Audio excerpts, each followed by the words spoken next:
회사에 입사한 지 25년이 넘었습니다. 누군가는 이제 고참이라고 하고 누군가는 원로급이라고 부릅니다.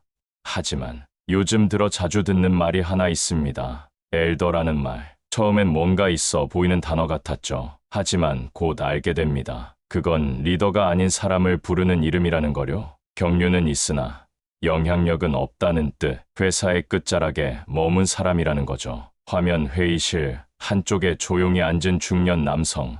말은 안 하지만 눈치 보는 표정. 이름표는 아직 내 자리에 붙어 있지만 내가 맡을 수 있는 일은 점점 줄어듭니다. 새로운 프로젝트는 후배 목표. 아이디어 회의에선 입 다무는 게 편하고 후배들의 긴장감 넘치는 말투 속에서 나는 존재감보단 방해물이 됩니다. 누구는 이렇게 말합니다. 팀장 자리, 이제는 젊은 사람한테 넘겨줄 때 아니에요? 나이 들면 자연스럽게 내려놓는 게 멋있는 거죠. 그럴 수도 있죠.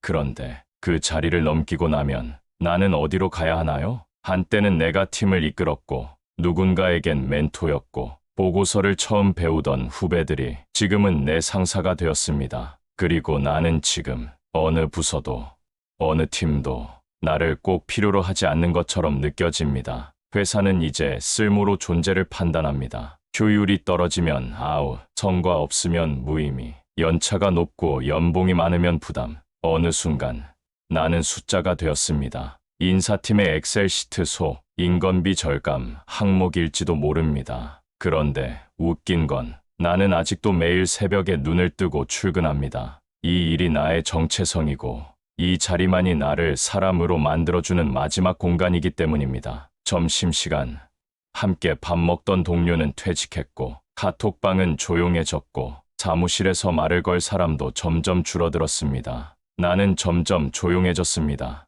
말을 아끼는 게 편하니까요. 그래야 덜 불편하고 덜 민망하니까요. 이 나이에 다시 뭘 시작해? 지금이라도 참고 버티는 게 낫지 않을까? 그래도 회사에 남아있는 게 어디야? 이런 말로 스스로를 달래며 살아갑니다. 하지만 이게 진짜 삶일까요? 어느 날 엘리베이터에서 나보다 10살은 어려 보이는 부장이 내게 무심하게 인사합니다. 안녕하세요, 선배님. 그 짧은 말에서 나는 내가 이미 이너서클에서 멀어졌다는 걸 느낍니다. 존중이 아닌 거리 두기 속의 예의라는 걸 알아차립니다. 엘더. 듣기에는 있어 보이는 단어지만 사실은 중년 이후의 무력감을 감추는 단어입니다. 더 이상 내가 어떤 변화도 만들 수 없다는 걸 우리 모두 슬프게도 알고 있습니다. 하지만 말입니다. 이렇게 존재감을 잃어가는 지금 이 순간에도 우리는 여전히 이 자리에 있습니다. 지켜내고 있고 버티고 있고 살아가고 있습니다. 그 자체만으로도 이미 우리는 대단한 사람들 아닐까요? 화면 전환 텅 빈 사무실을 배경으로 이름 없는 자리에도 의미는 남을 수 있습니다. 이제 중요한 건 그 의미를 스스로 다시 만들어가는 힘입니다. 2000년대 초반, 한때는 50대가 가장 용감했던 세대였습니다. 이른 퇴직, 자발적 창업, 제2의 인생, 이런 말들이 지금처럼 유행어가 되기 전 그들은 먼저 회사를 나왔습니다. 당시에는 박수받는 결정이었죠. 지금 아니면 못 해봐. 나만의 사업을 해볼 거야.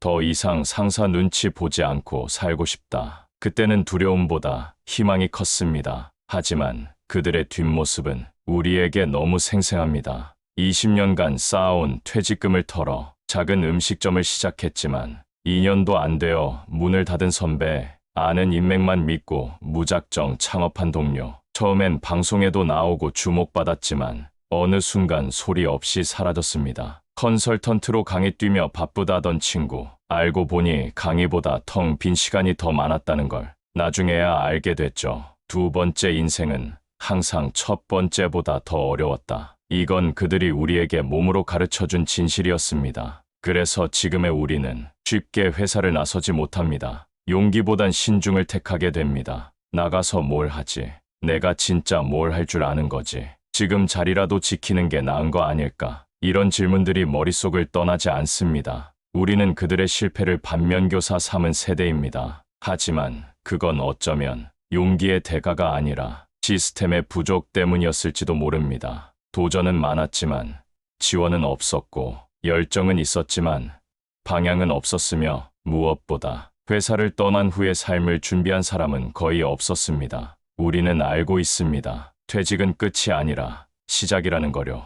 하지만 시작이 더 막막하다는 것도 함께 압니다. 여기서 질문 하나. 당신은 퇴직 이후를 상상해 본 적 있으신가요? 자고 일어나도 갈 데 없는 하루. 이력서라는 단어가 낯설어진 자신, 사회로부터 점점 멀어지는 느낌, 그리고 무엇보다 무서운 건 쓸모없는 사람이 된 것 같은 감각. 우리 부모님 세대는 퇴직하면 은퇴였고, 지금 40대는 전환의 기회라고 믿지만 50대의 우리에게는 그냥 막다른 길처럼 느껴집니다. 장면 전환 지하철을 바라보는 중년 남성의 뒷모습. 어쩌면 우리는 살아남은 자의 슬픔을 품고 있는지도 모릅니다. 남아있는 게 기회였던 시절이 있었지만 지금은 남아있는 것이 두려움이 되기도 합니다. 누군가는 퇴사했고 누군가는 남았습니다. 그리고 지금 남은 우리는 회사를 떠난 사람과도 회사를 믿는 사람과도 서로 위로하지 못하는 상태에 있습니다. 그렇다고 우리가 용기가 부족한 걸까요?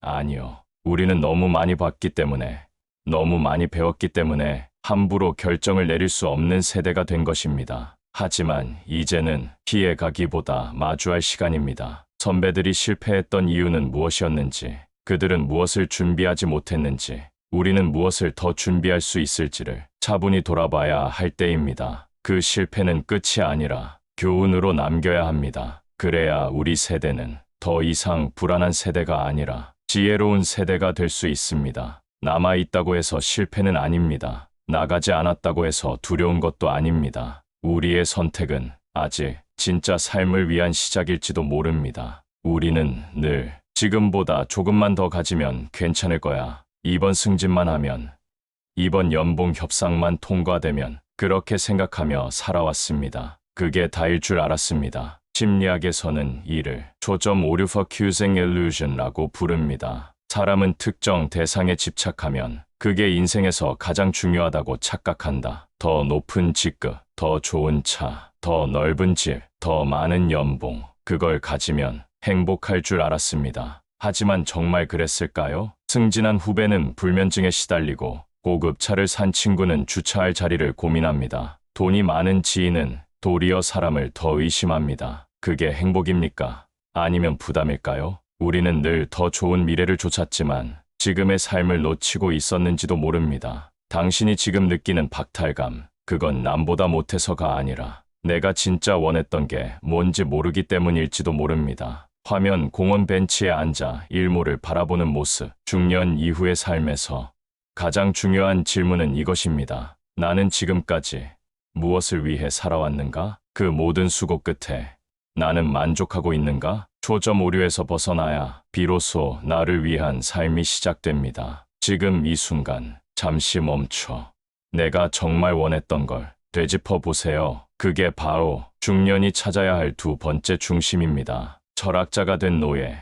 에픽테토스 이야기입니다. 에픽테토스는 로마 제국의 노예였습니다. 그의 다리는 불편했고 자유도 없었습니다. 하지만 그는 누구보다 자유로웠던 사람이었습니다. 그는 말했습니다. 인생은 내가 통제할 수 없는 것들로 가득하다. 하지만 단 하나, 내 반응은 내가 선택할 수 있다. 회사가 나를 무시해도, 사람들이 나를 무관심하게 대해도, 세상이 나를 외면해도 내가 나를 존중하는 마음까지 빼앗을 수는 없습니다. 에픽테토스는 노예였지만 자기 자신을 노예로 여기지 않았습니다. 그의 생각, 감정, 태도는 그 누구도 건드릴 수 없는 영역이었습니다. 그리고 그의 철학은 훗날 로마 황제 마르쿠스 아우렐리우스에게 영향을 주었습니다. 황제가 노예를 존경한 이유, 그는 마음의 주인이었기 때문입니다. 지금 우리에게도 그 마음이 필요합니다. 타인의 평가에 흔들리지 않고 현실의 무게에 주저앉지 않고 내면을 다스리는 사람, 그것이 바로 중년 이후의 철학자입니다. 퇴직이 두려운 이유는 삶이 끝날까 봐서가 아니라 나는 누구인가가 사라질까 봐서입니다. 그럴 때 에픽테토스는 이렇게 말합니다. 남의 인생을 살지 말고 너 자신이 되어라. 에피쿠로스의 조언, 너는 재산이 아니다. 철학자 에피쿠로스는 말합니다. 나는 너보다 부자야. 그래서 너보다 나아. 이런 말은 틀렸다. 나는 너보다 가진 게 많다. 하지만 너는 그게 아니다. 우리는 언제부턴가 나라는 사람보다 내가 가진 것들을 더 믿기 시작했습니다. 착벌, 직책, 연봉, 명함에 적힌 직함, 그게 없어지면 나는 아무것도 아닌 것처럼 느껴집니다. 하지만 에피쿠로스는 단호히 말합니다. 너는 그 무엇보다도 너의 태도와 너의 관계로 정의되는 존재다. 오늘 하루 내가 따뜻하게 말한 사람은 누구였는지, 나를 믿어준 사람이 누구였는지를 떠올려 보세요. 그게 바로 내 삶의 진짜 가치입니다. 중년, 나에게 던지는 질문들. 중년 이후의 삶은 더 이상 정답이 없습니다. 하지만 질문은 여전히 유효합니다. 당신에게 필요한 건 아마 이런 질문일 겁니다. 지금 나는 누구인가? 내가 정말 두려운 건 뭔가? 나는 어떻게 기억되고 싶은가? 질문을 던지는 사람만이 길을 바꿀 수 있습니다. 그리고 지금 그 질문은 당신에게 꼭 필요한 도구입니다. 에픽테토스는 말합니다. 고통은 신이 우리에게 던지는 성장 과제다. 무시당하는 회의 자리, 잊힌 보고서, 줄어드는 월급, 멀어지는 인간관계.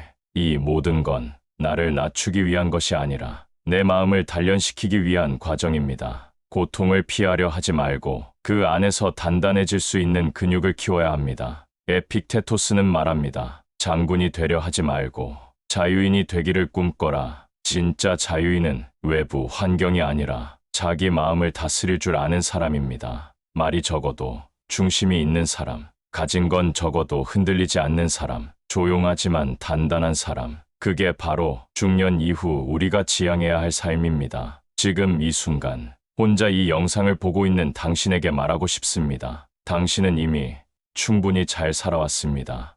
그리고 앞으로도 그렇게 살아갈 수 있습니다. 자기 마음의 주인이 되면 그 누구의 노예도 되지 않는다. 에픽테토스, 감사합니다.